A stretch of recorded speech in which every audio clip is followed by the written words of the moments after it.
Thanks for joining us on Shoot of the Series. Today we've got a very special event where we're going to be sitting down and talking with Riverside County Sheriff Stan Sniff to discuss the current state of the Concealed Carry Weapon Program, also known as CCW.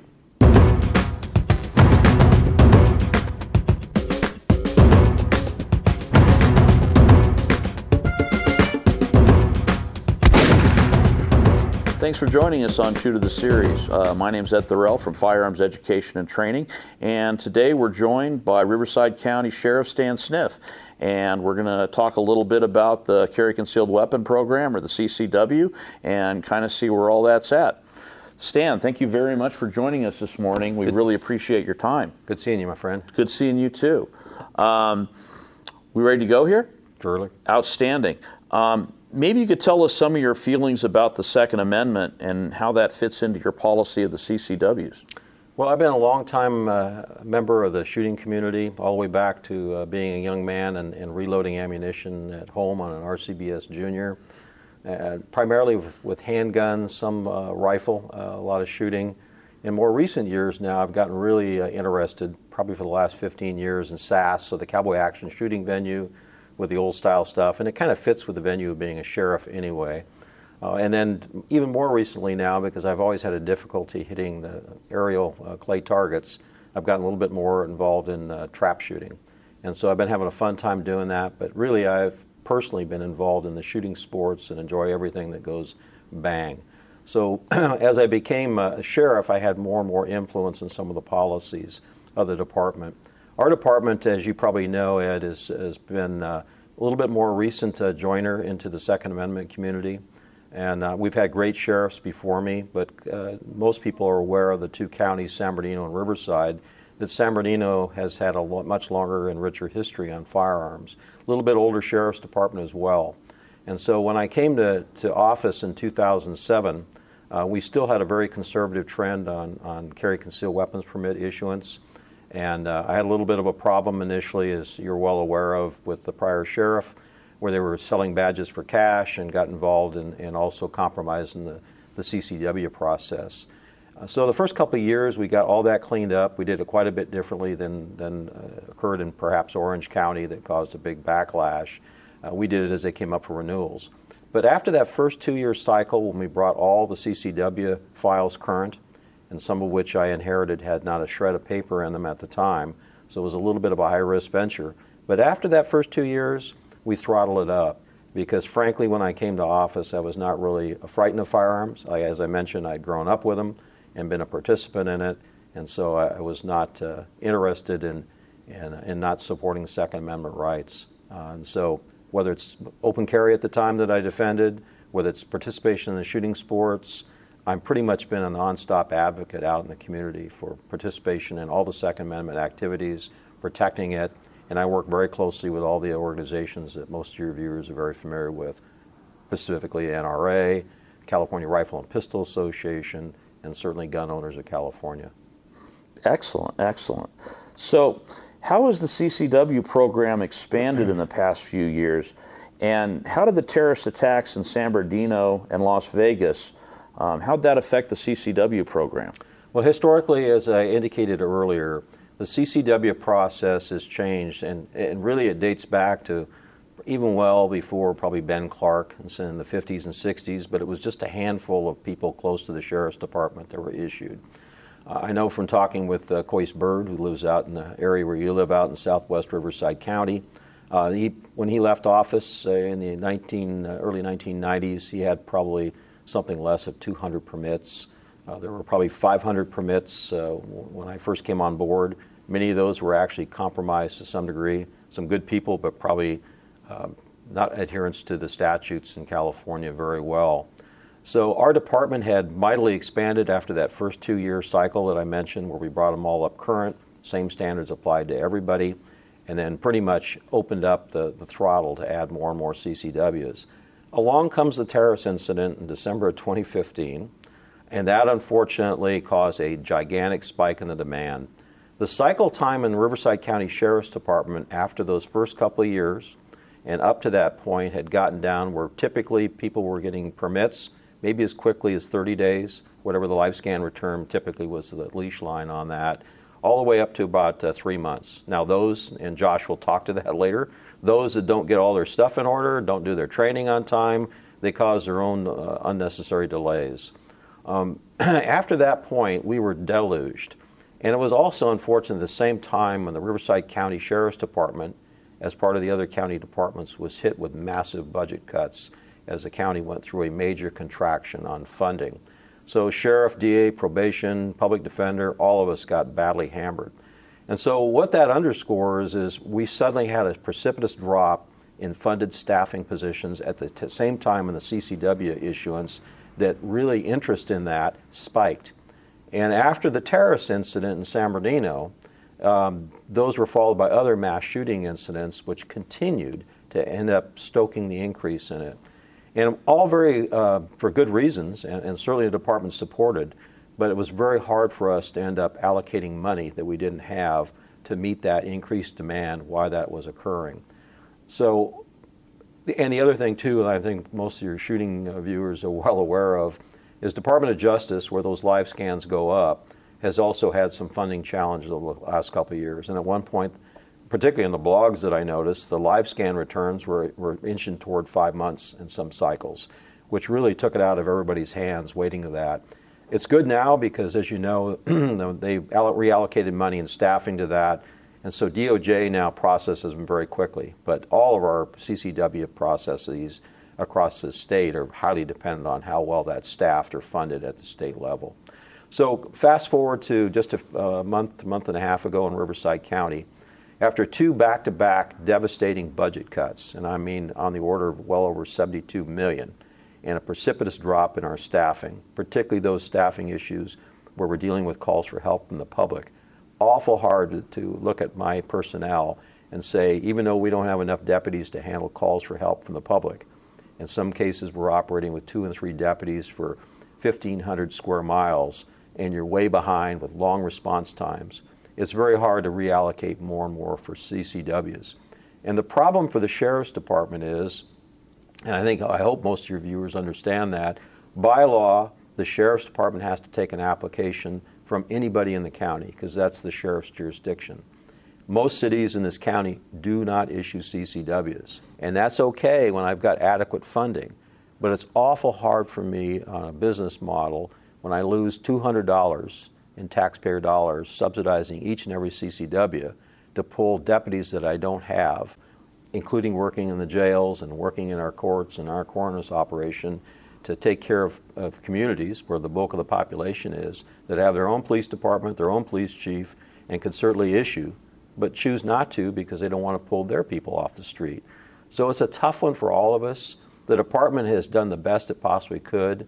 We had a huge backlog that went up back for a couple of years, and thankfully now that our budget has turned the corner, by the end of the last year, I started having surplus funds. I started the last 2 years with mountains of red ink, and then we lose people off the payroll, and that's how that gets back into the black ink. We had a substantial amount. The department recognized the backlog and chose then to end up allocating some of those resources. Not a lot of money in the grand scheme of things once I was in the black, but we hired a lot of part-timers, and we brought it in and doubled the size of the CCW unit. The directions to our staff are to continue to double down on it, because the good news is for this year, I've got as much money as I need to spend to hire all the positions to begin rebuilding that muscle mass. Certainly will take a while, but we've got all the money we need to do that and to continue the growth of the CCW unit. And so we kind of feel that if we continue to grow the additional staff, that backlog will be vaporized by the end of summer, early fall on that. And that's our interest at this point, is to continue to double down. And that means we're going to continue to issue for communities that have their own police department, because it is our responsibility when people come to us. And the other thing, too, I'll close with on that question. It's been awful tough since open carry got banned, and you and I were discussing that issue, because the unintended consequence, which I opposed, and some of the other probably 24 pro-gun sheriffs out of the 58 in California opposed. The first time it was a few years ago when it was proposed, we got it defeated. The second time it went through. And the issue of carrying a firearm outside your front door suddenly then all impacted the CCW process. And so The department supports it, but certainly we had a lot of people that added on to the demand on that. And so it's been kind of interesting news on the latest court decision on that, on the Ninth Circuit, to make a decision on supporting it. What that means, we don't quite know yet, but anything that gets relief on the open carry thing will certainly help on the CCW issue as well. Absolutely. Good news, good news. I know there's many cities like Hemet and Murrieta that have started to issue their own CCWs. How's this affected your program? That's an interesting question, and certainly Murrieta stepped to the plate. It's a little bit awkward because their costs are well over double what our costs are, and of course, as you know, it's pretty rare, but they've also added on a psychological test on it, which we regard as more of an impediment to good people getting CCWs. And so we don't do that. We never have. I know my allied agency friends in San Bernardino and Orange County don't do that either. Typically, I've heard that when police chiefs really did not want to issue, they would put that additional on. I heard that in this county from a retired police chief at the other end of the county, that if he was ever forced to, he would end up applying that psych test and end up being more of an impediment. But nonetheless, it's been helpful for us because we were so short-staffed and short-funded on dealing with that. And frankly, half the population of this county, roughly 1 million people of our 2.4 million, live in 11 cities that have their own police department that could certainly issue and would have reduced our backlog. I get it that they, for their various reasons, including funding issues for each of them, they chose not to do that. But between Murrieta and now Hemet, and certainly Banning and Beaumont now, that certainly helps. So we look with great favor toward that if they choose to do it. But to answer your question specifically, I recently had a run on the numbers in Murrieta, because historically we've issued for Murrieta residents. And at the time when the city of Murrieta implemented that program, we had roughly 200 permits issued to residents of that particular city. And so the $64,000 question is, will that go up or down or just stay the same? Will people end up, when they renew, migrate over to the other agency? And obviously, when you weighed it out, let me see, pay double the costs, have a psych test, maybe that's not going to be conducive. So the results as of this summer, and these are all on a 2-year cycle, so I think the court of opinion is still going to be out on this for us for a bit. Ours haven't gone down. They haven't stayed the same. They've almost had a 50% increase. So people are still coming to the Riverside County Sheriff's Department, and may very well be for those reasons I cited. So it has not helped us as far as reducing the amount of demand on our staff, even though they have their own ability to end up producing those permits. So we'll see what happens in the next year as that 2-year cycle continues. Yeah, we'll have to see how the numbers work. The other departments I'll add in, because we have access sometimes to anecdotal pieces of information on how many. And I think your viewers need to understand that the Riverside County Sheriff's Department deals with a massive number. We have now over 3,600 permits. When I took office, as I mentioned to you before, we had about 500. So even in being short-staffed, we've had a trajectory that's increased to record numbers almost every year of CCWs. The argument will be, now that resources stay in place, that'll continue to go up at a much steeper angle, which is what we had hoped early on, but got kind of offset by those budgets. So we'll see what happens on that, but I'm going to continue to support police departments to do that. I wish more of them would, but it's their internal decision, and I certainly get it that pulling people off the street right now, and a lot of them are shorthanded, is not the best use of their resources. Yeah, that makes perfect sense. We typically have 400 to 500 permits in process, and at some points over the last couple of years, we would typically have reported 600 in process. So you got to remember, our department processes so many more than all those agencies put together. We really dwarf their numbers. And so I'm not throwing any rocks, because God bless them. Each of them issuing permits really helps in the overall issuance to good law-abiding citizens to get CCWs.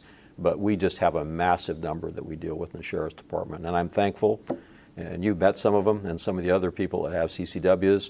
We have just an A-plus team that does it. They're small and mighty. I get a lot of suggestions from time to time about, why don't you put in part-timers.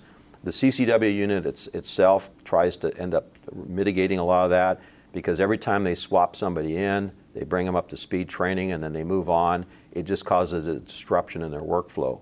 So they're very small and compact, but I think everybody who's dealt with them thinks that they're, I mean, I get nothing but compliments as far as how professional and how clean they are and how helpful they are in each of the applicants. Excellent, excellent. I know the office has gotten bigger and it's moved around quite a bit. Can you tell us about the office's growth and how you've been able to accomplish that? Well, here's the problem, and those of your listeners that are part of the CalPERS system, either waiting to retire or already have retired, know that when they reform the pension system, there's been a lot of unintended consequences. One of which is people that are nuanced from the CalPERS system or have deep restrictions on how much they can do, how soon they can go to work. And so what we've had to do is our department tried to use people that have retired out of our agency that were already turnkey. We frequently used to use those for background investigations like Christmas help during those seasons when we're doing a lot of hiring. We can't use those resources anymore. We're blocked even by county government from accessing people that we used to be able to do on that. And it made good sense. It was good business practice on that because you had people bringing in without drawing a lot of additional benefits. But unfortunately, CalPERS got wind of that because those part-timers that were occupying full-time billets, that's now unlawful. And the actual retiree can be punished by additional funding, which we're not interested in doing, or they get additional charges, and the county for not paying benefits on those part-timers. So it's long story short, it's caused a lot of problems with us doing things that used to be very easy for us just a few years ago. So to answer your question, we're typically hiring retirees from other counties and other pension systems. And that becomes clean, just like when ours go over to those other counties and work part-time or full-time. They can essentially double dip. So whether it's San Bernardino County or LA County, we're now picking up a lot of those part-timers. It took us a little bit to sort through that, and you got to have the right people with the right attitude and the right skill sets. A lot of questions come up on firearms laws and gun laws and so on. So it's not just John Q. Citizen that can process it. And you got to remember, we're dealing with a lot of sensitive information. And I know that from talking with a lot of the gun owners, they don't like a lot of information going out. It's been irritating to all of the gun owners in the United States when the newspapers get access to that and publish where they live and how many types of firearms they have. And so we take that very seriously and watch that stuff very, very carefully, and we vet the people that go in. But our unit now has doubled. The directions are, I've got plenty of money. If it needs a triple or whatever it takes, get the right people. So we're not going to do this willy-nilly, but continue to expand the unit. And as long as I've got the funding to take care of it, and I can rebuild the muscle in my patrol and jail and court and coroner operations, we're going to continue to add more resources to that CCW unit. Yeah, I mean, I know that, just in my time watching, it went from the pretty small office over at Ben Clark, and then it doubled in size in the trailers, and then it just relocated here just in the past, month or so? Yeah, just in the last couple of months, and it's closer to a live scan, so it kind of brought more of the pieces together. You can make the argument that Ben Clark, where the range is a little bit closer to that.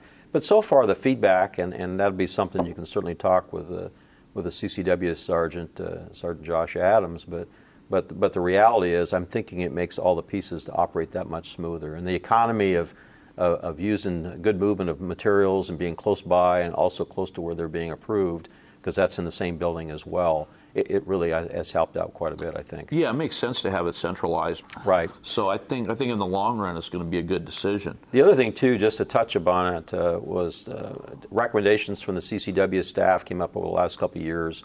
And there was also an interest on the quality of the training that we were conducting, because as you know, we outsource part of it, but we also offer it very cost effectively at the Ben Clark Training Center. Even though if you live out in the desert, we have people that can do the training, certainly out at Rahagis and out in southwest Riverside County. And the unit has the ability, if they need to, for throughput, to add in even more of those sites where they can get alternative training. But for the training we controlled at the Ben Clark Training Center, it went through a massive overhaul. Because some people and would jokingly tell me, Stan, and this is again from the firearms community, that the training that's being offered there is typical government training. It's 2 pounds in a 10-pound bag. And so we looked at that very closely. And out of the internal staff from the CCW unit, they came up with some great ideas, and that's now morphed. Now I've got, just in the last couple of weeks even kudo letters to our staff on that the training was superb and very worthwhile, and basically 10 pounds in a 10-pound bag. So people that are going in didn't have their time wasted. They were actually getting worthwhile training. And that, as you know, is very, very critical because there's a lot of responsibility. There's a lot of liability involved. There is, regardless of what people think for the department, my name, our department name goes on a CCW that goes everywhere, including places where it's not very gun-friendly like San Francisco. And we do have some people that go out there and have hiccups, and we end up revoking them. And we have a very good policy as far as issuance. The vast overwhelming majority of good law-abiding citizens have no issue. I frequently make jokes about how people are concerned about good cause, but the reality is 3,600 permits plus out there, there's no two of them that have the same good cause, yet they seem to be acceptable. So the range band on what's acceptable as far as good cause is there. There are some people I am just never going to issue a CCW to, but that's a very teeny tiny minority, and it's still based on good cause, and it's still based on good moral character, and both of those are very discretionary by the agency head on that. Well, I mean, you're able to basically generate 98 to 99% success rate, which is huge by any standard. And that's been that way after that first couple of years. So after about 2009, 2010, when we brought them all current, and I said open the spigot on that, the reality is we do ask you to tease it out a little bit, but it's not rocket science, and most people have been astounded about really how easy it was to walk through. We ask you to articulate it more than, they're all essentially self-defense and self-protection. We just ask you to tease it out. All basis of issuance for good cause on that portion of it is always based on self-defense and self-protection, but not simply using the words. We do ask you to tease it out a little bit. Yeah, and I think for people that are willing to go through the process, it's not that difficult. It's time-consuming, but it's not difficult. Right. And it's very, and I hear this a lot in conversations in the firearms community, it already is and has been for quite some time virtually shell issue. Yeah. It's just that even though that's not lawful in California, it's pretty darn close to it. But there are some people, and the gun community knows many of these people as well, we just, in good conscience, as good public policy, will not issue to. Well, I think it's better to vet people and be careful, and being on the side of caution. 99% is still an incredible number. It shows that you're doing your job and not just handing them out to everybody. Yeah, and that is, even though there's some people that make that argument, that is not good public policy. And for all of us that are pro-Second Amendment that live in the state of California, and it goes without speaking, but this is not a gun-friendly state. Nope. And it's imperative for all of us in those positions that are making public policy to use good sense. The public expects of me to be reasonable and to be fair and to use good sense and not just willy-nilly hand things out on a street corner. But I hear people all the time promoting that. That is not good public policy. And you got to remember there's a sizable contingent in this state, in some parts of the state a majority, that are so much anti-gun that just plays into their hands. And it plays in their hands on increased restrictions. You watched it play out in the last couple of years when Sacramento began auditing sheriff's departments. And it wasn't just sheriff's departments that were handing out CCWs that they looked at too easily, but also those departments that don't issue at all. And so that kind of frightened a lot of us, because the last thing in the world we need now is more involvement in the state, by the state government, with more edicts and more laws and more restrictions, and getting their long nose involved in some of these issues that really should be handled at the local level. Yeah. And so Exactly. we have a rural county that I grew up in out in the eastern end of Riverside County, and our issues are very different from Los Angeles County. Setting aside the arguments about maybe they should be looser or not looser, they are much more urban than we are. Our county is getting a lot more urban than it used to be, but we are still a very rural county, just like San Bernardino. And we don't have to be held to the same standards that the city of San Francisco or some of the other places where they're overly, probably excessively concerned about firearms. Yeah, and with the big urban counties, it's comparing apples to oranges when you're talking about the various issues. So I agree with that. One of the big issues is the wait time for CCW interviews. How have you dealt with that? I know it's improved. What's the current wait time right now? Well, technically it's about a little over a year, and Josh can speak to that, but in all practicality, because we reschedule a lot of folks that have been shifted forward now that really originally had wait times well over 2 years, and I've gotten a lot of nice notes from folks that were very thankful. But as they ramped up over the last few months, as more money came available at the end of last year, and certainly that has now carried on for the good news for the turning the corner on our budget for this year as well. As I mentioned, I got plenty of money this year, so we'll be able to continue what we put into motion at the end of last year. But that wait time for all practical purposes is running right around 9 months. Instruction, and again, it's dependent on how fast they can hire additional staff. They're going to continue to double down on hiring more and more staff. So, but we're going to get the right people. We're not just going to do it willy-nilly, because that'll cause problems further on down the line. Yeah. But we are going to continue to reinforce success, as we used to say in the military, and pile on that one. And our goal is to get it reduced down to where it should be. The cycle time, and he can speak more accurately to it, but what's been reported to me now is that we can actually, about a month is a fair amount of time, which used to be on the very high end before the Inland Empire terrorist incident, when we got all the overwhelming demand. Used to, as I mentioned, used to be 60 to 90 days, with some people as quick as about 30 days. Basically, that was the speed of the live scan returns on it. So live scan returns are even more compressed now at the state, and our goal is to stay somewhere close to that within reason on that. But I think a month would be a fair amount of time to aim at, as long as the live scan stuff doesn't upend us on that. But certainly a month, 2 months is proper processing time. Yeah, once all the paperwork's in. And a lot of people were thinking, and I used to see on the blogs a lot of ridiculous comments and fake news on it, that had to do with processing time. That's nonsense.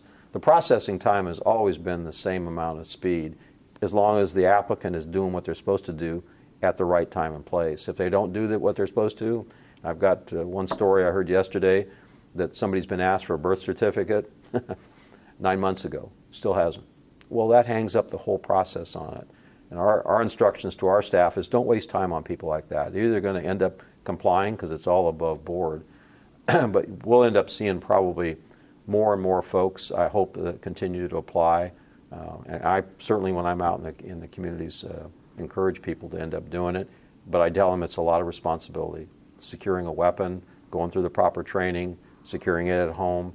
There's a lot of responsibility. But for those that choose to do that, I think it's a good thing. And it certainly is a scary time for a lot of folks, particularly with the changes in our criminal justice system here that we've had in California. But in all seriousness on that, the goal will be, as long as everybody, including the state, does its part, to keep that as close as we can to 30, no more than 60 days. The 2-year backlog had nothing to do with processing time. That was almost like going into Turner's or getting on a phone call where you're put on that continuous loop, waiting for the next available operator, going to Turner's at Christmas time, taking a number before you get up. So, but a lot of people confuse that it took 2 years to end up doing it over. No, it was 2 years to get to that point where it could be processed. Yeah, I agree. So the county is just one component of the CCW process. Could you tell us the role that the state and the feds play, as well as how they affect the overall time for processing? Other than, as we mentioned over and over, state DOJ on the live scan, there's really not a lot of impact. Most of that impact has been on our folks doing the processing of getting the checklist of stuff that people are supposed to turn in, getting the training done when it's supposed to be, answering the questions, and getting set for the appointment. And I think that's becoming pretty much a non-issue as that time compression gets now shorter and shorter on it. We really haven't seen a lot of waits in the federal government at all that I'm aware of. Nothing's been reported on that, and it'd be kind of far-fetched to end up doing it. Now, on the flip side, if people end up having firearms that run afoul of federal laws and domestic violence and that sort of stuff, that really doesn't impact our CCW process. The state has rules sometimes. One of them that I did not understand and actually had to sit down and talk with a CCW unit a few years back was the issue about why a firearm had to be registered in California. Because as you know, all new gun transactions, they're automatically registered, but nothing has required any citizen that I'm aware of registered guns from 40 or 50 years ago that had been in the family. But any new gun transaction or transfer did have to. And so that's where most of them picked up. So I framed the argument when one of my friends or contacts said, gosh darn, I've had this firearm, I carried it as a police officer a long time ago or whatever, owned the gun for a long time prior to all these rules and gun transfers and so on. I've lawfully owned the firearm. Why do I have to have it registered in that? And it turned out that's a state requirement. So we get these little wait a minute vines by state law. And once I understood what that was about, then that's okay. But many people have had firearms in their families for farms and everything else for 50 or 60 years. Perfectly usable, Colt 2-inch guns and so on, but they never had them actually officially registered. And a lot of people are reluctant to end up putting more firearms. Look at all the controversy on the bullet button registration. Yeah. All the problems that they had on doing that, even online, and the compromise. And still to this day, and including compromising sensitive personal information on that. I know that in Sacramento they had a big breach of information on the program where people were registering assault rifles, and all of the worst fears came to fruition when suddenly all this new information that was supposed to be sensitive is just now out in the wind. Yeah, that's scary, I think, for every firearms owner. And it seemed like I referenced earlier, even when they've done public records requests from newspapers and then published all that stuff, including where people live and that they have firearms and so on, and made up targets for thefts and burglaries and so on. Scary stuff. And then you saw that hiccup there with the state by not properly watching that and revealing, probably on private party transfer stuff, but revealing all the personal information to other people. And you don't know where that goes, credit card information and the rest. It's scary. But the larger issue is too that, and you've heard me talk about this before, because there's all sorts of people trying to make money on applications of various type. Oh, you can speed up and make it instant online and so on. And we actually explore that because all the pro-gun sheriffs talk a lot and share information back and forth in the state, because there's not really that many of us.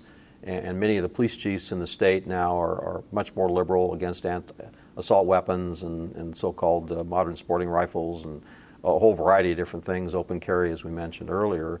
But we end up also being very protective of our residents that are involved in the CCW process of their information.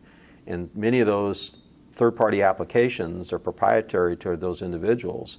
And our concern's always been, where does that information get housed and who controls it? And where do we get held captive when that's the only, like a monopoly on doing that, and you can't end up finding anybody else when you need to do upgrades or it's got boogers or flaws of some type that need to be repaired. So, but the issue of where that information, sensitive information, resides and who actually controls that has always been a big issue to us. So we look at all that stuff, but we kind of make haste slowly, because there's a lot at risk if we just leap off the cliff and compromise a lot of sensitive, confidential information. I have the same discussion when people want to talk about using volunteers, and we've got a lot of great volunteers. I have well over 1,000 that supplement our department and help us get through, with some of them have an interest in firearms. The problem is with volunteers, they're not the steady people that are in and day out, and I don't have the disciplinary hammer that I do for controlling on behavior or misbehavior. And the other issue is that, as I mentioned earlier, that our people need to be proficient in firearms laws. And so there's a ton of questions that come up about guns. And as you know anyway, the laws are so complex, unless you got a ready ref most of the time, or you're using Chuck Michelle's book, on firearms laws and have it committed to memory, it is damn tough to be a citizen out there and not run afoul of some violation and inadvertently become a crook. Yeah. And so the issue of giving correct information and having somebody that's fluent in that, and not just somebody that maybe have been reading on blogs and so on and self-educated, that becomes really, really critical.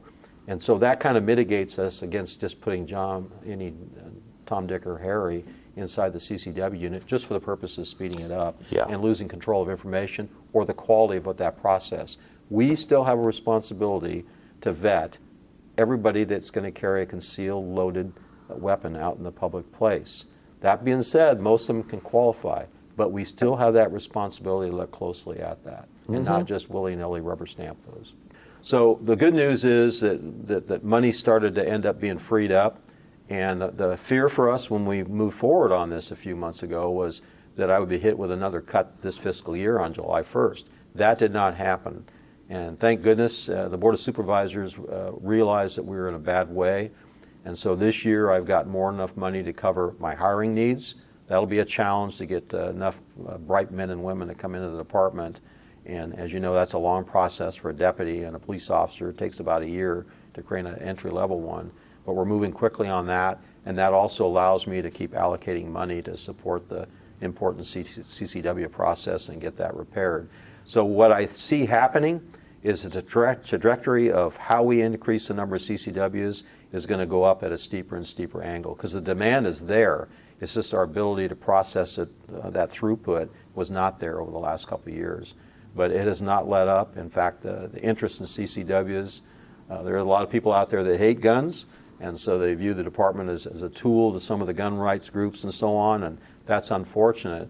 But there's still a lot of latent demand out there for processing CCWs, and we will meet that need as long as the money holds in place, and I'm not pulling people from handling calls for service when the public's calling us for help or controlling my jails. As you know, one of the big heavy lifts we got is a brand new jail that I have to hire over the next few years, 406 new positions. And so we should have been holding even. It's unfortunate the county was in a challenge, and we work side by side with the county, but it's been a tough one for me, the DA, probation department, even the public defender, and the other county departments have really been shredded over the last couple of years. But things are looking bright, and so I continue to see the CCW process will increase, but just at a quicker rate. Outstanding. Anyway, last question. I've noticed in my business as a trainer a very sharp uptick in women looking for training. Have you seen the same thing on your end? Yeah, we have. In fact, that's been a frequent item of discussion in some of the Facebook blogging and stuff that I go back and forth on. But we picked up that trend probably maybe 6-7 years ago. We started seeing an increase, particularly on CCWs, but also in firearms training. And as you know, I partnered with the local NRA volunteers, and we support Women on Target, where it's specifically aimed at women. And it's kind of the old issue of going into a gun shop and talking with gun people. They're very opinionated, and there's a put-off because of the jargon and so on. But there's been a lot of interest now, and people bouncing back out of some of the gun shops, unfortunately, that are women, that have now been looking for alternative training. So the NRA has this wonderful program, Women on Target. We do it quarterly at the Ben Clark Training Center, and they conduct it in other places in California. And typically we'll have that class, as soon as it's announced, will be overfilled. They'll have 30 when they're only supposed to stick with about 25 or 26, and they'll still have people on a waiting list. And that's just an entry-level one where they teach basics of firearms and firearm safety. It's like a half-day seminar, including a hands-on FAM firing of typically it's a Glock like a 9mm out there. And that's been of interest. We've also seen an increase in interest among the spouses of our deputies, both male and female. And because of the legal requirements of us having people in their course and scope of their duties to carry a firearm that they're required to do, we also felt a commitment to end up explaining to them the laws on how you child-proof they're in their home and all the other issues that now are legal requirements, both criminal and civil. And so we were finding more and more of our officers that are going through our basic academy, whether they're city police officers or deputy sheriff trainees that had never fired a gun until they went through the academy. Very different from the generations you and I grew up. Yeah. And so we're meeting that need, and that's primarily women, but we're meeting that need too. In fact, we had one last night. They're a little bit different on that class because they shoot for familiarization a revolver, and they also Smith & Wesson revolver, a 9mm Glock, and they also get an opportunity to fire a patrol rifle, which ends up inevitably being their favorite firearm they're most afraid of, but they walk away with the AR-15 type of rifle, even though banned in California. But those patrol rifles go back into their homes. And the issue of coming in and encountering a firearm and not knowing how to clear it or make it safe was our primary concern. And you don't get past the fear until you actually fire a round. It's a little bit of a shock for somebody that's never fired a gun, and then they seem to really like it, whether it's revolver, the 9mm, or in this case, especially the patrol rifle. So we're seeing a lot. We're seeing the same trend on CCWs more and more. In fact, when we spot checked a couple of years ago, the majority of the new applicants for a new issuance of CCW were females coming in. And that's a good thing, I think. There's a lot of concern about safety issues. And there's just a lot more women now that are more concerned about being independent and holding their own, and a lot more competitive in all the sports, including the shooting sports. Yeah, yeah. I see this a lot. You know, a lot of my, the best people I train are women because they just soak it up. Yep. And once they, get a firearm in their hands, they feel so empowered. Right. One of the best part of my jobs is I see people coming to the range that are frightened and hesitant, and I get to see them go from that to empowered in a matter of a couple hours. Right. It's like, let's go shopping.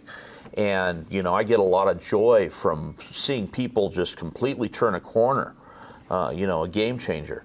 And same thing, I've done a lot of introduction to AR-15 classes for women, and once they get past the noise and the looks, right. it becomes their favorite gun to shoot. Well, it's a very flexible platform, as you know. Not only small and compact, but you can adjust the scope, or not the scope, but the stock on the darn thing. Some of them come with red dot sights. I mean, there's a variety of ways that make it really friendly to end up shooting.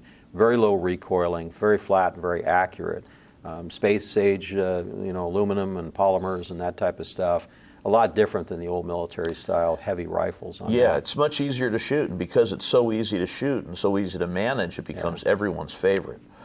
But we're seeing more and more that are interested, and like I said, one of the main interests is that they can then go in, because we're not a be-all, end-all training, even with the NRA. It's entry-level, breaks the ice, gets them used to the jargon, some of the basics on safety, but we encourage all of them to pursue additional training because that is absolutely critical. Mm-hmm. And as you know, a firearm in your place of residence or your place of work, if you can't safely deal with that, is more of a liability than anything else.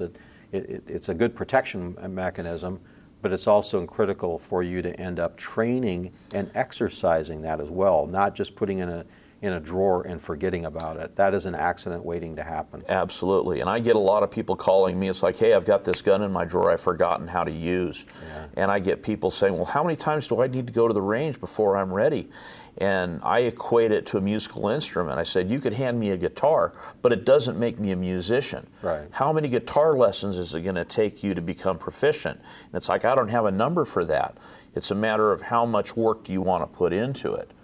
But if I tell people it's like a martial art, it's something that you have to practice to develop your edge and then to keep your edge. Well, we've, as a society, because we've changed and become much more urbanized, we have lost the ability to understand about firearms, and that's what's caused and stoked probably a lot of these laws and fears. And so for you and I and all those of your viewers that are supporters of the Second Amendment, one of the best things they can do is continue to introduce, in a safe way, but introduce new people into the shooting sports, because inevitably almost everybody that comes into it really enjoys it. But that fear factor and breaking the ice, getting past the barrier of the jargon that nobody understands, or talking down to somebody that goes into a gun shop and stuff, all of us can help collectively to encourage that, because the more people that end up shooting passively as an entry-level class, or going on and taking other types of shooting sports classes or self-defense classes, that spreads like a ripple out there. And we just need to have more and more people introduced to the reality of our shooting sports. Yeah, and once people go hands-on, it's not nearly as scary. No, and it's fun. It is fun. I have a great time doing it. Stan, I want to thank you very much for your time today. My pleasure. We Thanks really for all that you do. appreciate it. Thanks again for joining us on Shoot of the Series. Once again, my name's Ed Thorell from Firearms Education and Training. We'd like to thank all of our viewers who've been subscribing, and if you haven't done it yet, hit that little subscribe button.